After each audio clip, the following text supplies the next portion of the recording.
80% of Minnesotans believe the wolf should be protected. Howling for Wolves is asking Minnesotans to respect our true wildlife manager, the wolf. Their survival is critical to our ecosystems, our communities, and even our economy. As highly intelligent animals with strong social bonds, Minnesota wolves deserve to be protected and admired. Learn more at howlingforwolves.org. Let's live and let howl. Hey, Ogimaa, I've been hearing a lot about this term, climate justice. What is that? Climate justice is recognizing that the negative impacts of climate change don't affect all people equally. It also means transitioning from a fossil fuel-based economy to a more sustainable future. MN350 is one of the groups that's pushing for this transition to protect our futures. You can even get involved too. That's great, especially since I'm concerned about pipeline projects like Line 3. How can I help MN350? Just find them on Facebook or visit mn350.org. Life is a journey, and the Doherty Family College will help you get where you want to go. Located downtown Minneapolis, this affordable 2-year college provides free textbooks, a laptop, meals, career coaches, one-on-one mentorship, and a Metro Transit pass, making DFC the perfect pathway to a bachelor's degree. Turn your dreams into reality. Connect with a counselor today at dfc.stthomas.edu. If you're hurting in your relationship or have been affected by sexual violence, you're not alone. Strong Hearts Native Helpline can help you through these difficult and uncertain times. Strong Hearts Helpline is a free 24/7 confidential domestic dating and sexual violence helpline for Native Americans. Help is available by calling 1-844-762-8483 or by clicking on the Chat Now icon on strongheartshelpline.org. This message is sponsored by the National Indigenous Women's Resource Center.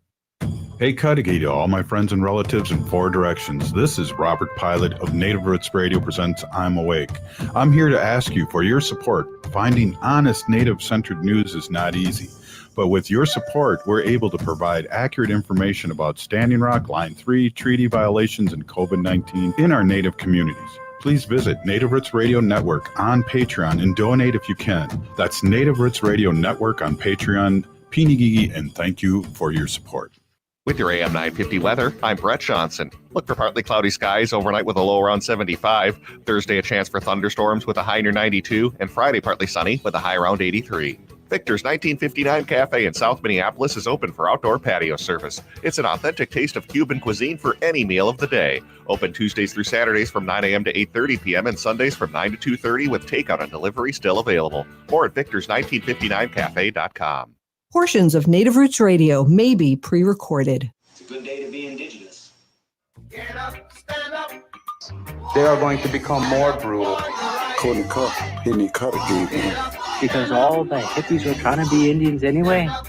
They're going to become more repressive because it's a matter of dollars and their illusionary concepts of power.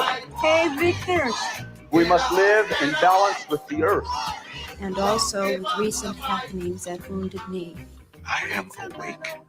To all my friends and relatives in 4 directions. You're listening to Native Roots Radio presents I'm Awake, and I'm your host, Wakanjahare. My colonized name is Robert Pilot, and on Native Roots Radio, we discuss national and Native issues. And as you know, Native issues are human issues, and human issues are Native issues. Robert, right now, Ramsey County is holding a COVID-19 vaccine pop-up, and it's happening right now up until 7 p.m. today at Alliance Field in St. Paul, and that's the new soccer stadium right off 94. They will be offering the Pfizer vaccine for age 12 and up and the Johnson & Johnson vaccine for 18 and up. There's no appointment needed. For more information, visit ramseycounty.us/COVID vaccine. So get there before 7. And bring your device and listen to our show as you're waiting in line, and hopefully be a quick line like most of these vaccines have been. Yeah, really very quick. Absolutely. I think they've been really well organized, and that's what people have been saying. So that's really, really good. Hey, I want to give a quick shout out to you for running Native Roots Radio yesterday, and Ogimaa and Lewis, our team, doing such a great show. It was fun for me to listen to it on the radio. on the way home from Black River, and just listening to the great job. And kudos to you, Wendy. Well, I'll tell you, I had some technical difficulties in the beginning and I was muted, but Ogimaa just took the reins and went with it. And she did an awesome job. So they didn't really need me, but I was able to get back. Yeah, I think it went really well. So. You guys did great. And speaking of Ogimaa, we do Native issues, and she has the Native news, and you do our Sacred Animals segment. And today we're going to have a guest on, that's going to be talking about some Native issues as well. And that's Paul Abourezk. Thank you. I did that good. And he's with indianswithaz.com. And so we're excited to have him, and it's going to be a great show. Yeah, he's been on the show before. Yeah, we're doing partnership. He's on every week now. Awesome. Yeah, with Love indians.com. So again, I'm blabbing too much. I'm just happy to be on the radio again. Let's go to Ogimaa with the news. Welcome, Ogimaa. Hi, Anim Buju, everybody. This is Ogimaa, Giniw, Ikwe with Native Roots Radio. As always, I like to start with some Stop Line 3 news. So today, water protectors locked to an Enbridge drilling equipment near the prepping to drill under the Straight River in Minnesota.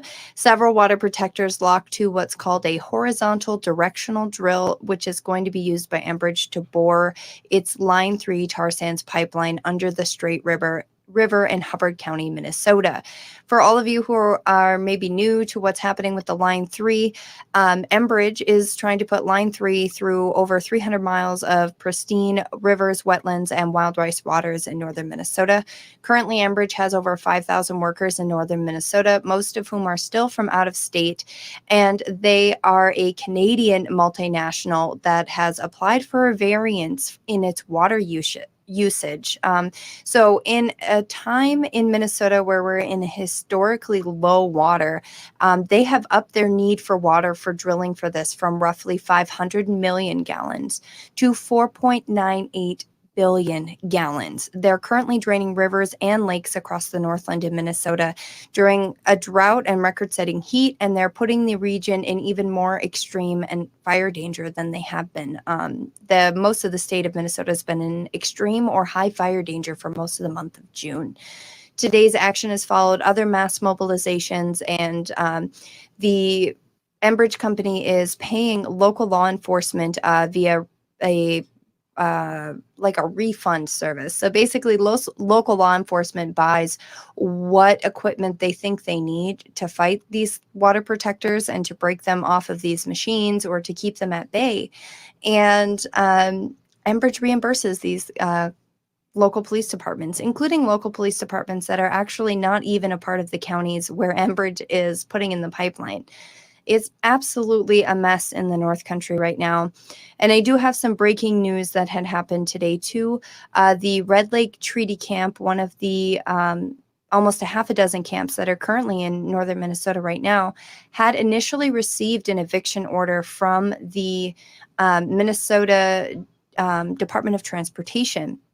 They received word just a few minutes ago that instead of being evicted, the local sheriff's office was acting on their own behalf and had decided not to evict them, and the camp will stand tonight. So we were going to do a big piece about talking about who to get in contact with and who to put pressure on, but it sounds like the local police forces, for some reason, up in Pennington County, the sheriff's department there decided to act on their own accord and to not evict the water protectors there. So victory for tonight. We'll see what happens going forward. It sounds like the MnDOT team was pretty gung ho today to get them out of there. So we'll see what happens there. Some other news in Minnesota, there is going to be a ban on per and polyfluoroalkyl substances, also known as PFAS, in packaging. The environmental finance bill just passed on Tuesday evening and is now heading to the House for a vote. This means that PFAS cannot be intentionally added to packaging that's sold in Minnesota. However, PFAS that may have been unintentional, such as from a non-stick spray on manufacturing equipment, may still be used. But that same bill that's heading to the House right now is also going to prohibit shipping of Minnesota water more than 50 miles from the pump, which is a move aimed at preventing a water train. In 2019, apparently a company sought to drill new wells in Dakota County, and then they wanted to ship the water by rail into the Southwest, which is in the midst of a huge drought. And I will have a little bit more on that later for you, or maybe tomorrow. But I think that that's something that's really important when we're talking about the dangers of Minnesota water happening at the hands of Enbridge Energy right now. I'm really, really hoping that this environmental finance bill gets through the House, because shipping Minnesota water more than 50 miles from the pump could be possibly helpful in this. I'm not sure, but I know a lot of Minnesotans have had, those fears about whether or not they're going to start water pipelines into the Southwest. Have you heard that, Robert, Wendy? No, I haven't, but I'm just disgusted with what's going up in the deep north with the 5 billion gallons of water. I'm just sitting here disgusted. I know, it's absolutely unbelievable that they were even granted such a variance on such short notice. Also, in that environmental finance bill, they are going to continue to allow the commercial turtle harvest. So I'm sorry, Wendy. I just wanted to make sure that I got that out there. And as of today or yesterday, it looks like, just a quick update with Line 5, the U.S. Army Corps of Engineers are going to require an environmental impact statement for Enbridge's proposed Line 5 oil tunnel in the Straits of Mackinac. And that is a huge development. And a project of this magnitude really does require a full review under the National Environmental Protection Act. And this is something Enbridge has been resisting in Michigan. So that is another big win that happened today. I'm really, really excited for Michigan and for all of our shutdown Line 5 water protector friends, including Nate, who is currently on a 200-mile run. And there's a couple of gentlemen who are on a boat going about 400 miles to draw attention to the Line 5 project. So that is a really big win happening for them over there. So I'm hoping all these prayers for the water in the Midwest here are paying off. Yeah, I agree. 100%. Again, Ogimaa, with the news, we'll probably be getting back to you at the end of the show, but I really appreciate all you've done. And I know Wendy appreciates you and Lewis for the stand-up job you guys did with her yesterday. And I'm so excited to be able to hand over the reins of you guys when I need to, when I'm working on governmental stuff. So, hey, you're listening to Native Roots Radio Presents I'm Awake, and I'm your host, Robert Pilot. Up next, Sacred Animal section with Wendy. Stay with us.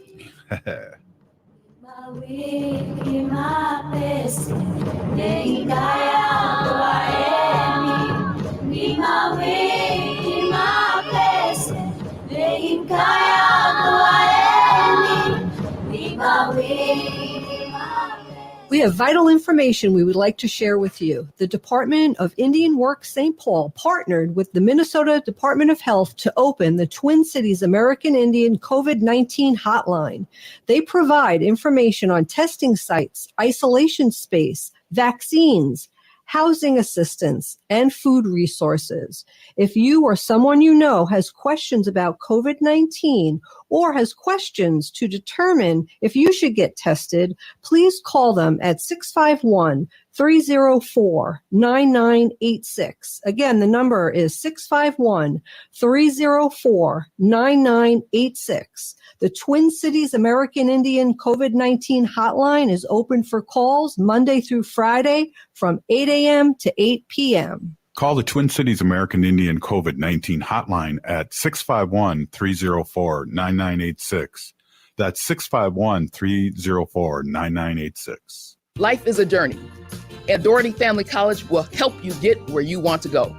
Located downtown Minneapolis, this affordable 2-year college provides free textbooks, a laptop, meals, career coaches, one-on-one mentorship, and a Metro Transit pass, making DFC the perfect pathway to a bachelor's degree. Turn your dreams into reality. Connect with a counselor today at dfc.stthomas.edu.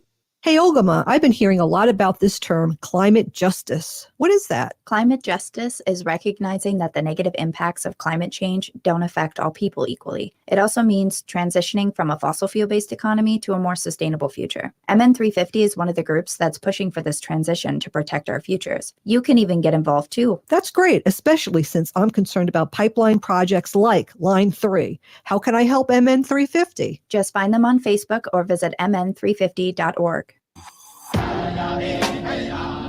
Hi, this is Representative Sharice Davids from Kansas. I'm Ho Chunk, and you're listening to Native Roots Radio. We are the Calusa Nation. Hey, welcome back to Native Roots Radio presents I'm Awake, and I'm your host, Robert Pilot. I just want to mention one last time that Ramsey County is holding a COVID-19 vaccine pop-up right now. It's happening until 7 o'clock, so there's about, 45 minutes left. It's at the Alliance Field in St. Paul, so rush over there. Right off 94 right off and 94, Snelling. Yeah, and Snelling. Yeah, right around there. That's where the Alliance field is.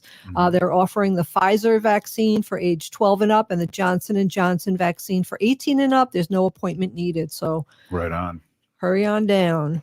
Hey, I want to introduce, as you all know, my awesome and beautiful wife, Wendy Pilot. Wendy has been an animal advocate for many years, and she works on animal issues in the state and local realm. And then also you're a humane policy volunteer leader for the Humane Society of the United States. Wendy, welcome, and let's hear what you got today. Yeah, thanks a lot. And thanks for letting me come on early. I have my book club people coming over today. We're all vaccinated, so we get and you get to listen to the show, too, with a group of people. Absolutely. And I also want to say, since, you might be doing it later, but this portion of the show is brought to you by Howling for Wolves, protecting wolves for future generations. Well, wait a minute. You just got to go with it, Robert. I added Lewis. Can you do that again? This portion of the show is brought to you by Howling for Wolves, protecting wolves for future generations. Okay.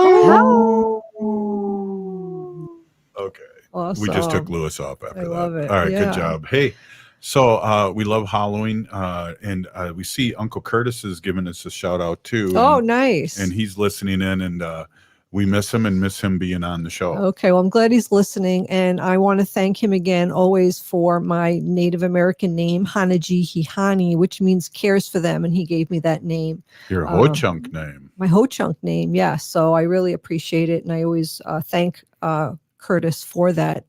His native name is Mashke Hanajinga. Yeah. And Curtis, if you're listening and I'm saying it wrong, please let me know. Right. And that means walk on white clouds. You're saying it right. That's awesome. Yeah. So I want to talk to you about this subject here. It's an article from US Today, and it's written by Jordan Mendoza. It's last month, but it's still true to today. And the title is "Everybody Wanted a Puppy When the Pandemic Began, but now those dogs are being returned." Oh, geez. Yeah, adopting puppies was the rage when the pandemic first began, but some people are realizing owning a dog is more than just a trend. Shelters across the country saw people flocking to their businesses with a goal of having a dog to keep them company while they began to work or attend school from home. But as people return to their offices or exploring the outside world for the first time in a year, some pups are being left behind. Aaron Jones, executive director of Moms and Mutts Colorado Rescue, told US Today her organization couldn't rescue enough dogs to meet the demand when the pandemic began. Now the amount of returns has doubled what they normally do in a year, with many of the animals being around a year old now. Yeah, so the trend that we've seen is the people who adopted, either they didn't have any dogs or pets, or they were first-time dog owners. And I think it was the biggest thing Jones said. Ashley Roberts, program manager for adoptions, fosters, and transports at Lucky Dog Animal Rescue in Arlington, Virginia, told BBC News it's a hard adjustment for dogs that get returned. Even if they get into a foster home, They get used to the routine pretty quickly. They get used to the family, they get used to their space, they get used to their routine and the schedule that they have, Robert said, and it's really scary for them. Jones added, it's hard finding another home for these dogs since they really weren't trained. Yeah. One person drove from California to Colorado to return their dog because the owner found the dog uncontrollable, she said. A lot of them are really destructive and a lot of them are really fearful of anything new. So it's been really challenging finding people willing to take these gigantic babies. And that's really what they are. They're gigantic babies who need to be trained, Jones said. Even though shelters across the United States are experiencing a huge return of dogs, it doesn't appear to be a national trend. While owner surrenders were up 82.6% compared to 2020, they're down by 12.5% versus 2019, according to the Best Friends Animal Society. Oh, man. Yeah, the Society's Director of Public Relations, Eric Ravid, said in a statement to USA Today that the pet owners can look into alternative options to keep their dogs active while then they're beginning to be sent away. Pet owners need to work through possible separation anxiety issues, prepare pets for time alone, and look into hiring a dog walker if the dog needs to go out during the day. It was common to have pets and full-time jobs before the pandemic. So there's no reason people going back to work can't successfully keep their pets with some adjustments and planning, Ravid said. Our pets have been there for us and provided companionship and comfort through an extremely difficult year, and we should honor the commitment we make through the adoption. So listen, there's lots of dogs in the shelters right now who are around a year old. People went and got these puppies and they didn't train them. A lot of people see like dogs on TV or a television show or in a movie, and that's the kind of dog that they see and they want. Right, and they go like and a they talking chihuahua or something. Like a talking chihuahua. Oh, Exactly. So there's lots of dogs right now in the shelter and cats too. Yeah. I also found this article that I kind of felt a little sad, but let's see if I could bring it up. Oh, yeah. So this was from Fox 9 Minnesota News. So it's not the Fox 9 that we talk about, Right. Yeah. Again, about the pandemic and about pet adoptions. The pandemic changed the way Animal Humane Society adopts out pets. Now, the Animal Humane Society is different from the Humane Society of the United States. It's really confusing because the names are so similar, right? Yeah. So the Animal Humane Society will adopt animals and they take animals in. The Humane Society of the United States, we work on transformational change and policy change and bills and laws and things like that. So and they work on adoptions and we don't. No, we don't. other yes, group. The other one does. Yes, absolutely. Alex Burjode and his girlfriend went to the Animal Humane Society in Golden Valley here, right in Minnesota, looking for a cat to adopt, I think for the uncle. They were hoping to find a furry friend that others might have overlooked.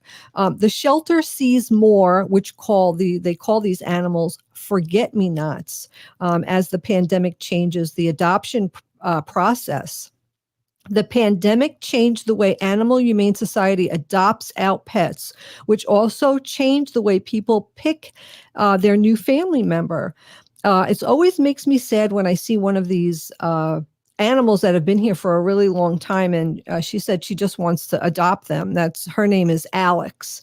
The Animal Humane Society said it usually has only a handful of older animals who have been at one of their shelters for 2 weeks or more without being adopted, but now it has 24 forget-me-nots, as they are called, spread out across their 3 locations in the metro. So we got a lot of kitty cats out there who are older, who need adopting. And I know, Robert, I had a cat when I first moved here, and his name was Clyde, and he came on the plane with me.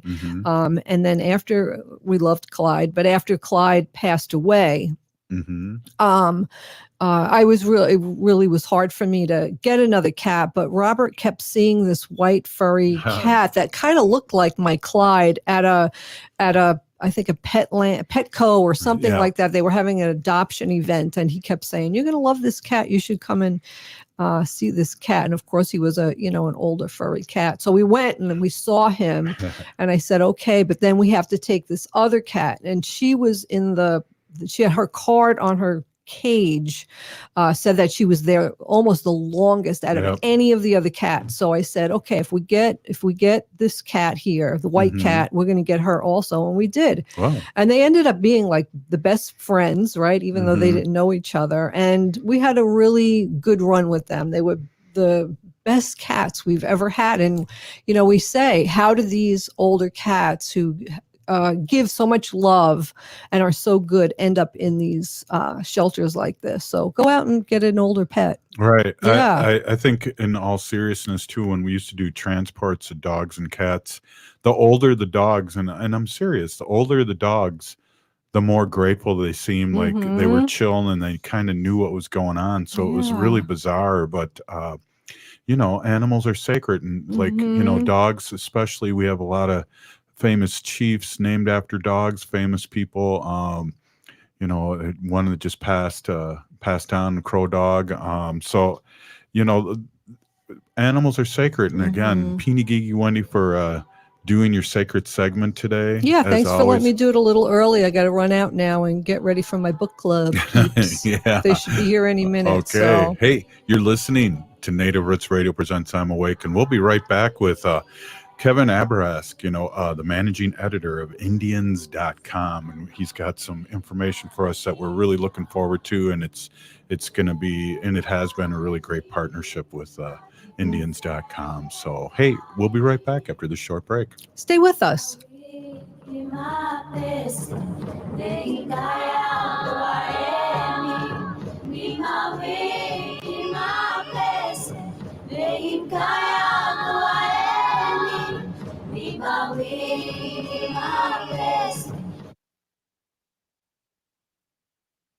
How about we go to J. Selby's on 169 Victoria Street in St. Paul? They have a delicious plant-based menu that's compassionate and environmentally sustainable. I'm getting their spot-on vegan Big Mac, the dirty secret. You can pick up and they deliver within a 5-mile radius, or you can call them at 651-222-3263 or visit jselbys.com. Well, you sold me one. Let's go order at J. Selby's tonight. I'm hungry. Over the past year and more, we've all missed out on a lot. Family time, graduations, weddings.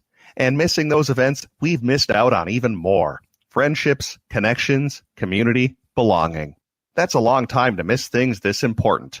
So don't miss on getting the COVID-19 vaccine. Vaccines are now available throughout Hennepin County to anyone over the age of 16. Just visit takecarehennepin.org and sign up to get yours. That's takecarehennepin.org.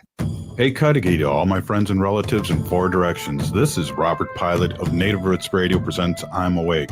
I'm here to ask you for your support. Finding honest Native-centered news is not easy. But with your support, we're able to provide accurate information about Standing Rock, Line 3, treaty violations, and COVID-19 in our Native communities. Please visit Native Roots Radio Network on Patreon and donate if you can. That's Native Roots Radio Network on Patreon. Peeny Gigi, and thank you for your support. Hi, Minneapolis. This is Randy Rhodes. Listen to me. Weeknights, 10 to midnight, AM 950, the progressive voice of Minnesota. We have vital information we would like to share with you. The Department of Indian Work St. Paul partnered with the Minnesota Department of Health to open the Twin Cities American Indian COVID-19 hotline. They provide information on testing sites, isolation space, vaccines, housing assistance, and food resources. If you or someone you know has questions about COVID-19 or has questions to determine if you should get tested, please call them at 651-304-9986. Again, the number is 651-304-9986. The Twin Cities American Indian COVID-19 hotline is open for calls Monday through Friday from 8 a.m. to 8 p.m. Call the Twin Cities American Indian COVID-19 hotline at 651-304-9986. That's 651-304-9986. No matter what vehicle you drive, for quality care, head to Rudy Luther Toyota and get service you can trust. My last service at Rudy Luther, I got to experience the incredibly cool Hunter Quick Check Drive Inspection Service. It checked my Sienna's alignment and tire treads as I drove into the service area. Done. I got a thumbs up in the comfort of knowing my vehicle was good to go. Get maintenance you can trust and check out the service specials at rudyluthertoyota.com. For your vehicle service, it's Rudy Luther Toyota, 5 miles west of Minneapolis on 394. COVID-19 vaccines are safe, effective, free, and approved for everyone over the age of 12. Getting vaccinated is the most powerful tool to keep ourselves and loved ones healthy and to end this pandemic. Get your vaccine and get back to what matters most to you.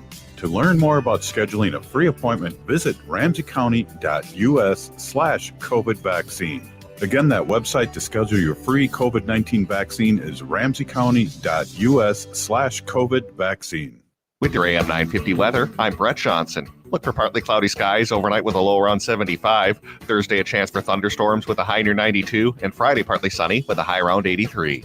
This spring's hailstorms around the metro area caused a surprising amount of damage to roofs. Storm damage can sometimes take weeks or even months to reveal itself. So if you suspect roof damage, call Snap Construction for a free no-obligation inspection. 612-333-SNAP.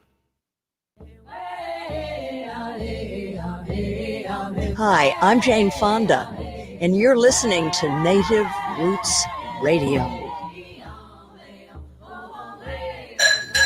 Hey, thanks for listening to Native Roots Radio, Jane. You're listening to Native Roots Radio Presents I'm Awake, and I'm your host, Robert Pilot.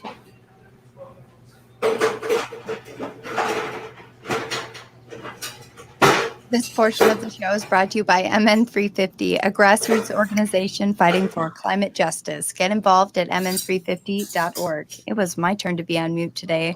Hey, it was funny. It sounds like you were doing the dishes and dropping some dishes over there. So thanks, Ogimaa. Hey, we are so excited to have Kevin Abourezk on. He's the manager editor at Indians.com, and that's with a Z.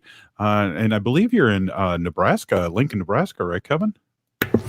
Yeah, I'm here in Lincoln, Nebraska, and thank you so much for having me, Robert, Wendy, and Ogimaa. I always enjoy being part of the show, and my Lakota name is Holy Road, and my colonized name is Kevin Abourezk. I serve as managing editor for Indians.com.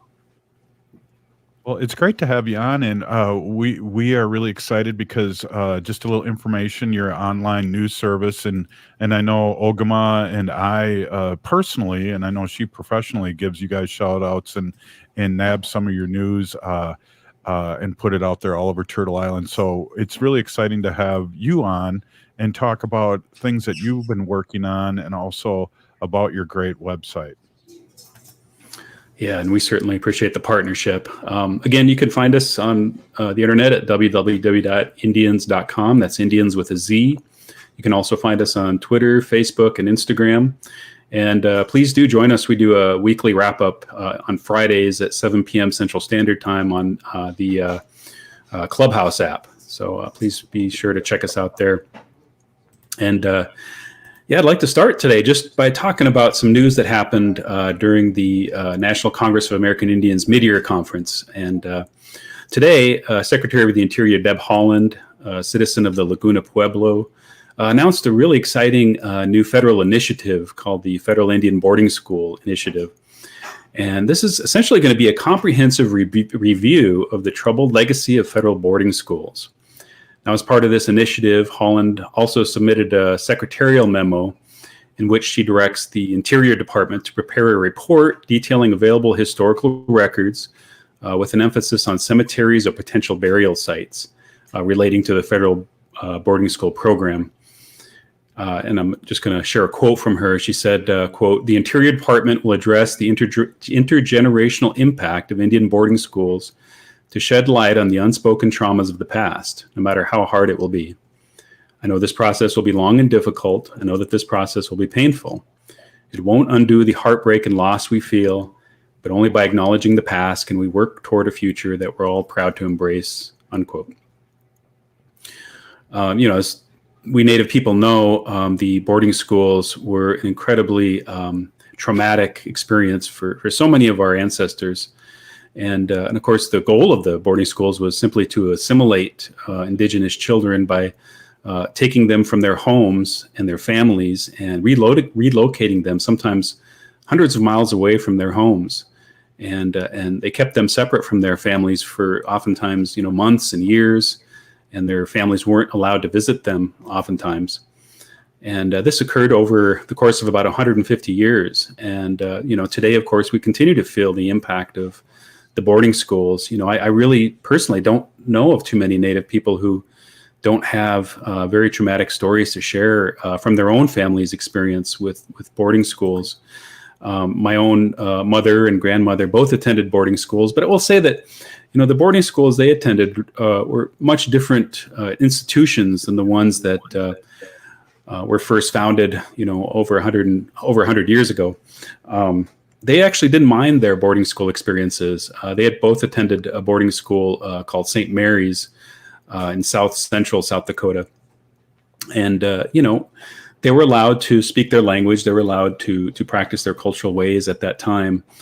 They attended those schools late enough in this whole experience that the administrators of that boarding school understood that assimilation wasn't something that was feasible or effective. And was traumatic, for students. So they were lucky in that regard. But that wasn't always the case with my family. Some probably close to 70 years ago now or so, my great-grandparents had a very interesting experience with boarding schools. My great-grandmother, Cecilia Jumping Bull, and my great-grandfather, Harry Jumping Bull, they lived in Oglala, South Dakota on the Pine Ridge Reservation. And they would have to periodically, ride their horse and buggy into town. And this was in Hot Springs. This was probably about 50 or 60 miles away. So it was about a 2 or 3 day journey for them. So whenever they would go into Hot Springs to get supplies and things like that, they would have to leave their children with my great aunt, who was actually mute. And so they did that this one time and left their 3 children with my great aunt. And while they were gone, somehow the boarding school that wasn't too far from my family's home in Red Cloud, South Dakota, I heard that my great grandparents had left they would be my 3 grandparents home with my great aunt, and they decided that this constituted abandonment, and so they decided to visit my great grandparents' home and take those 3 children from the home, and they took those 3 children to Red Cloud. And so my great grandmother and great grandfather got home about a day later and found out that this priest and this nun had come and taken their 3 children from my great grandmother's mute sister, who wasn't able to stop them from doing so. So, my great grandmother Cecilia was, it's euphemistic to say that she was a firebrand. She was one of the toughest, strongest willed people I've ever met in my whole life, and she really espoused an incredible sense of activism and service to our people. She was very traditional. So when she heard about this, she was angry, very angry.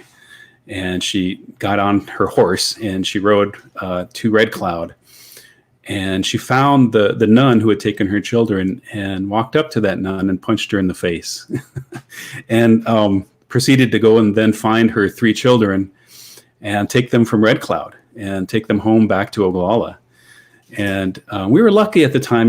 We had a great uncle who was a tribal judge, and they were able to get this great uncle to basically allow them to keep their children, which was rare. That often wasn't the case with Native children who were removed from homes. They didn't have that kind of, political muscle in a sense, but luckily our family did. So my grandmother got to raise her children at home in the way that she saw fit. And I would say that, that experience in many ways is why our family was able to stay and become very competent in our cultural ways and continue to practice, our sweat lodge and our Sundance and our other rituals and our language, just to hold on to our language. I think that was really essential that we were able to keep those children home, who became, really our leaders, our maternal and paternal leaders within our family. So I just want to share that story. It's just an incredible time, I guess. Of course, all of this is precipitated by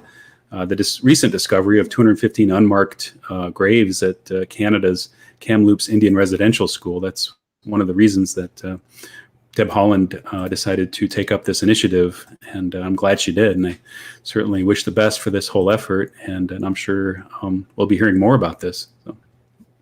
Yeah, I agree. And there's more as the days have been going on, Kevin. I've seen more of these mass graves being found all over Turtle Island. Yeah. Mm-hmm. Yeah, no, it's fascinating and tragic. Go ahead. Oh, I think the last report I heard is that there's now been over 500 found in North America in the matter of a couple of weeks. Just like I can't stomach it, just much like the water permit Robert was talking about earlier. Yeah, a great story. And I heard a similar story from my family, Kevin. I heard my great Choka, Howard McKee Jr., went and kidnapped my Gaga, my grandma Helen McKee, from boarding school. He was gone for the weekend, and they took her, and he went and took her back. So there are a few stories like that. That's really interesting. Yeah, absolutely. Yeah. Every time I hear one of these stories, I just think about, my own children. I've got 5 kids, and ages about 7 to 18. And, just imagine somebody knocking on your door and saying, we're here to take your children, and you're not going to see them for many years. Many of the children who came home from the boarding schools couldn't speak their native language. They couldn't speak with their family. They simply couldn't communicate, with their aunts and uncles or mothers and fathers and their grandparents. And I just can't imagine how devastating that was. Well, these boarding schools have ended in 1996, and are some of those possibly a little more lax, like the other schools? Because we talk about in generalities that, there's been boarding schools since 1996 too, but how severe were those, Kevin? I've had several cousins now from the Pine Ridge reservations who attended a boarding school in Anadarko, Oklahoma.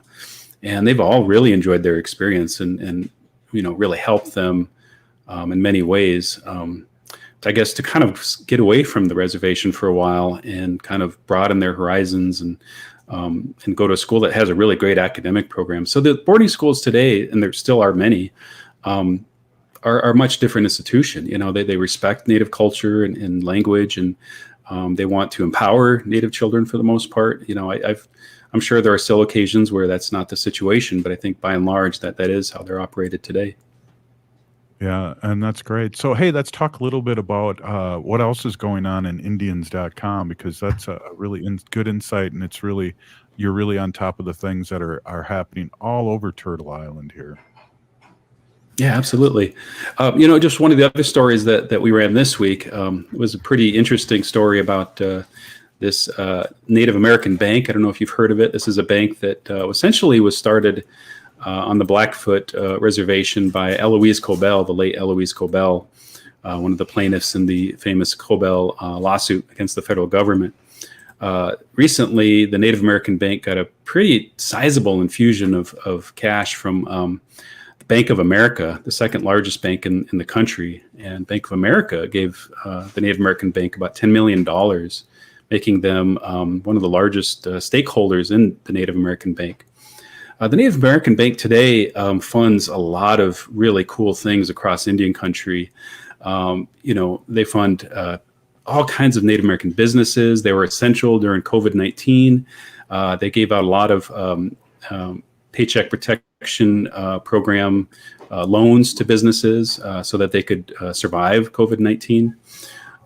And so this infusion of cash and this partnership with Bank of America is just an incredible vote of confidence from one of the largest financial institutions in our country. So just wanted to share that news as well. I think it's certainly exciting to see that this very valuable economic development asset that we have apparently, is well recognized and respected. So. Well, hey, Kevin, thank you so much. To see more what's going on, go to Indians.com. That's with the Z. Peeny Gigi, thank you so much for being on, and have a great day. We'll see you next week. Thank you, Robert. If the statistics say that 1 in 3 Native women and 1 in 6 Native men have experienced sexual assault in their lifetime, it means our whole community is affected by sexual violence. 1 is too many. Don't stand by, stand up. Don't engage in acts of sexual violence, and shut down the dirty jokes, the gossip, the victim blaming and shaming. As a community, we can change the way we respond. Contact the Minnesota Indian Women's Sexual Assault Coalition to attend a workshop to learn more. Sponsored by the Minnesota Indian Women's Sexual Assault Coalition. Hey, Ogimaa, I've been hearing a lot about this term, climate justice. What is that? Climate justice is recognizing that the negative impacts of climate change don't affect all people equally. It also means transitioning from a fossil fuel-based economy to a more sustainable future. MN350 is one of the groups that's pushing for this transition to protect our futures. You can even get involved too. That's great, especially since I'm concerned about pipeline projects like Line 3. How can I help MN350? Just find them on Facebook or visit mn350.org. Minnesota has the only original wolf population in the continental United States, and 80% of Minnesotans believe the wolf should be protected. Howling for Wolves is asking Minnesotans to respect our true wildlife manager, the wolf. Their survival is critical to our ecosystems, our communities, and even our economy. As highly intelligent animals with strong social bonds, Minnesota wolves deserve to be protected and admired. Learn more at howlingforwolves.org. Let's live and let howl. If you're hurting in your relationship or have been affected by sexual violence, you're not alone. Strong Hearts Native Helpline can help you through these difficult and uncertain times. Strong Hearts Helpline is a free 24/7 confidential domestic dating and sexual violence helpline for Native Americans. Help is available by calling 1-844-762-8483 or by clicking on the Chat Now icon on strongheartshelpline.org. This message is sponsored by the National Indigenous Women's Resource Center. This is Winona LaDuke of Honor the Earth, and you're listening to Native Roots Radio. I'm awake. We are Alusa Nation. Hey, welcome back to Native Roots Radio Presents I'm Awake, and I'm your host, Robert Pilot. This portion of the show is brought to you by the Minnesota Indian Women's Sexual Assault Coalition. Hey, also, it was really good to see Kevin, and really having a great time in partnership with Kevin. He's just a stand-up guy. But I brought Lewis on, Lewis Eagle Thunder, who we like to call that Lakota guy on TikTok. And hopefully you're not banned from TikTok, Lewis. Welcome, and welcome for being back on with us. It's great to see you. Yeah, thanks. You know how social media is. It gets fickle pretty much when you're performing social justice. Let's put it that way. Yeah, exactly. So, Ogimaa, I just wanted to bring you guys in, and we'll have a quick little roundtable here in the last part of the show.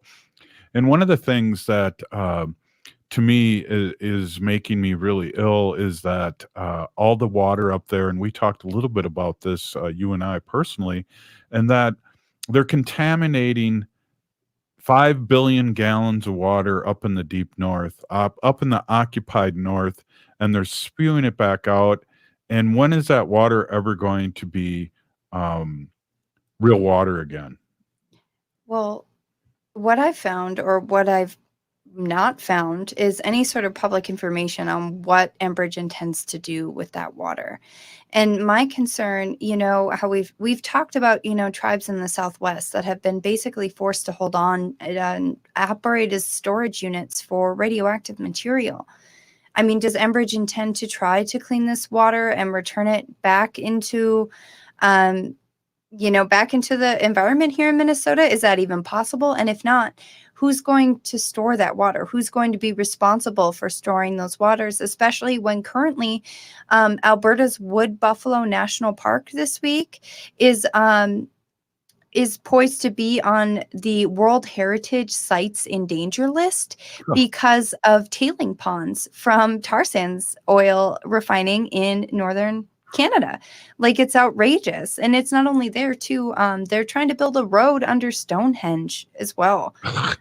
Like the insanity of the things that are happening in the world at cultural, historical, and environmental sites. It's just like, it's not just Minnesota, like all around the world right now. It's just continuing to just melt my brain every day, like that we still are having these arguments that we should save these things. Like, we need water to live. Why is it that this is such a problem? Yeah, definitely. Lewis, your thoughts?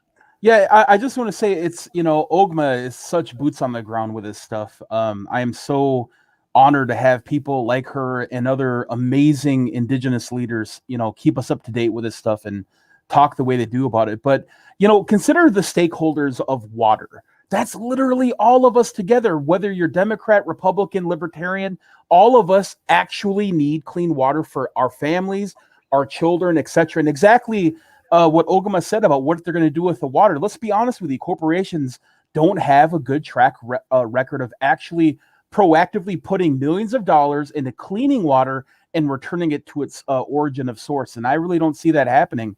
1855 treaty with the Chippewa up there, that's exactly the place that we are as Indigenous people, and we demand a say in exactly what's going on. If we don't have that voice and assert our treaty rights and assert with our allies the place that we have with these type of decisions, you're going to continue to see the corrosion of our environment at the hands of corporation for the almighty dollar. And at the end of the day, 150 years from now, where we're going to be at? Where's our children going to be when the only bottled water is from an aquifer that Nestle owns in South America, or bottled water from Dasani? Exactly. And I think one of the really frightening things was just this past year, water has gone on the stock market. So, it's coming, it's a major commodity now, and people with the money and are going to be trying to control the water. Go ahead, Ogimaa. Yeah, can I talk about something really terrifying that happened to me today? I had to go down to the bank to run an errand today, and they have the Weather Channel on. I don't have cable at my house. We just stream on some sites, right? So I don't get to see cable very much. And on the Weather Channel flashes the words mega drought. And they're talking about what climate change has exacerbated so bad in the United States and northwestern Mexico, that they're expecting that the drought that's happening in those areas could continue on for almost perpetually. And they're talking California, Nevada, Utah, Arizona, eastern New Mexico, eastern Colorado, most of Oregon, Idaho, and Wyoming. This is going to affect our food resources. And guess where the next nearest source of fresh water in the country is? It's Minnesota. It's the Great Lakes. Right. These kinds of things are going to affect us a lot sooner than we think. And the other thing that they talked about on the Weather Channel, of all places, too, I was so proud of them for talking about this. Drought does not just mean lack of rainfall. There's been enough rainfall in those areas. The problem has been that the temperature has been running almost 2 degrees higher than it has. And that is directly correlated to climate change, human-produced climate change. I mean, I don't want to close the show on a negative note, but I mean, that terrified me today to hear about that. Do you know how much of our food is grown in California? Yeah, exactly. Hey, let's switch gears here in the last 2 minutes here. I imagine you guys talked about what happened with the government up north that talked about the wild rice. Did you guys talk about that yesterday? Because that was, with Alan Roy and his group up there. Yeah, I don't think we did talk about it yesterday, and I meant to. Yeah, so the Minnesota Chippewa Tribes group, I believe, had a special session, and they sent a letter over basically on behalf of the wild rice, saying that the White Earth Nation stands to see significant damage to their wild rice crop this year, and their community really depends on it. They harvest it, they eat it, they distribute it to their community, and they also sell it too, I believe. There's a lot of things happening in northern Minnesota with this water drainage and the wild rice. It's not just White Earth that's going to be affected. There's going to be a lot of tribes. Right. And then we have, again, I'm so upset, Lewis, with the sideways drilling, the fracking that's basically happening up in our sacred north, which is occupied now by police, paid for by a foreign country. Lewis, your last thoughts here. Yeah, I mean, like we say again, we talk about stakeholders, and I always mention that time and time again. And the truth is that we all have a stake in exactly what's happening, especially with corporations using tax dollar money to protect their interests that are against our interest. You want to say that that corporations have a good say or they have a good heart with us. Think about the Texas power grid that is literally privatized, right? That literally killed people last winter when it got too cold in Texas. We talk about climate change. It reached record, low numbers in Texas and killed many people. And today they're regulating, your AC that you come in Texas, and people like United Airlines are having issues booking flights down there. So again, it's us against these corporate interests. And to echo Ogimaa, we don't want to leave it in doom and gloom, but it's time to get active. If you're sitting out there, it's time for your voice to be heard on these issues. Hey, great way to end it. I would like to end with these thoughts. If you're listening to this show, you are part of the resistance. From Chief Plentycoops, the ground on which we stand on is sacred ground. We need to resist, divest, join a group, and run for office. You've been listening to Native Roots Radio Presents I'm Awake, and I want to give a special shout out for IndiansWithAZ.com. Their managing editor, Kevin Abourezk, was just a great segment he came in and did. Also, Pinigigi to Wendy, Ogimaa, and Lewis for all the work they do, all for us to get the word out there. What's happening all over Turtle Island? Like Lewis said, we all need water. We're still here. We are the 7th generation. Free Leonard Peltier, and water is life. Do you believe in ghosts? Ever wondered if aliens from other planets visit the Earth?